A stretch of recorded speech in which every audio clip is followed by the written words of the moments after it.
আপনার এলাকার খবর জানতে আমাদের চ্যানেলটি সাবস্ক্রাইব করুন এবং বেল আইকনটি ক্লিক করুন।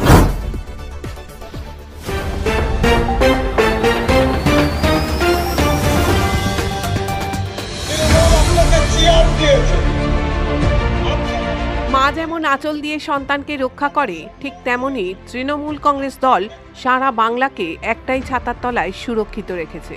এই দলকে যারা ভোগ করেছেন, সুখ পেয়েছেন, চেয়ার পেয়েছেন, মর্যাদা পেয়েছেন, তারা মায়ের বুকে ছুরি মারলে জনগণ তার জবাব দেবে। রবিবার জয়নগর তৃণমূল কংগ্রেস সংখ্যালঘু সেলের উদ্যোগে বহরু হাইস্কুল মাঠে এক রাজনৈতিক সমাবেশ মঞ্চ থেকে নাম না করে শুভেন্দু অধিকারীকে এই ভাষায় কটাক্ষ করলেন মন্ত্রী সিদ্দিকুল্লাহ চৌধুরী। আমার জন্ম গর্ভধারণের মা আমার মা, কিন্তু এই টিএমসি দল মায়ের আচরণ নিয়ে সারা বাংলাকে একটা ছাতার তলায় এনেছে।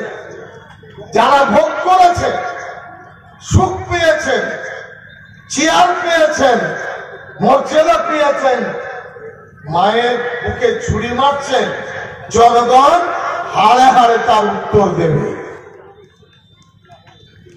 মাটি রক্ত দেশ, এই মাটি তো আমাদের ফসল দেয়। এই মাতৃভূমির সাথে ভালোবাসা, শ্রদ্ধা। আজকে দিল্লির লড়াই কিসের লড়াই? এই মাতৃভূমি রক্ষার লড়াই, কৃষকের লড়াই, কৃষির লড়াই। মানুষের অর্থ এই দলের কাছে হিন্দু, মুসলমান, জৈন, খ্রিস্টান, দলিত, আদিবাসী, চামার, মুচি, আমরা সকলে এক, আমরা সকলে এক। এদিনের এই প্রকাশ্য সমাবেশের প্রধান বক্তা ছিলেন মন্ত্রী সিদ্দিকুল্লাহ চৌধুরী। উপস্থিত ছিলেন সাংসদ প্রতিমা মণ্ডল, কুলতলি ব্লক তৃণমূল কংগ্রেসের সভাপতি গোপাল মাঝি, জয়নগর কেন্দ্রীয় তৃণমূল কংগ্রেসের চেয়ারম্যান গৌর সরকার, জেলা পরিষদ সদস্য খান জিয়াউল হক, দক্ষিণ 24 পরগনা জেলা তৃণমূল SC/ST OBC সেলের সভাপতি বাপন নস্কর, দক্ষিণ 24 পরগনা জেলা তৃণমূল অঙ্গনওয়াড়ি কর্মী ও সহায়িকা ওয়েলফেয়ার সমিতির কনভেনার পাপিয়া হালদার সহ স্থানীয় নেতৃত্ব। গণতন্ত্রের সবারই অধিকার আছে নির্বাচনে দাঁড়ানোর জন্য।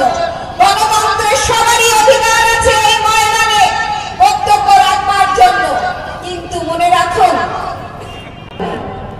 আমি আছি শীতের হাওয়ায় আমলকির ওই ডালে ডালে। আমি তোমাদের কাছে বাংলার 6 ঋতু 12 মাস বটবৃক্ষের ছায়ায় পাখি যদি বাসা বাঁধে, ঝড় বৃষ্টিতে তাদের বাসা হারানোর ভয় থাকে না। মমতা বন্দ্যোপাধ্যায় সর্বধর্ম বন্দ্যোপাধ্যায় মানে শৃঙ্খলা, মমতা বন্দ্যোপাধ্যায় মানে সততা, মমতা বন্দ্যোপাধ্যায় মানে মানুষের মাথার উপরে ছাতা। মমতা বন্দ্যোপাধ্যায় বলেছেন, এনআরসি হোক, সিএ হোক, যাই হোক না কেন, নিজের দেহের এক বিন্দু রক্ত থাকতে পশ্চিমবঙ্গের কোন মানুষকে তাদের বাসা হারানোর ভয় থাকবে না, দেশ ছেড়ে তাদের যেতে হবে না। মমতা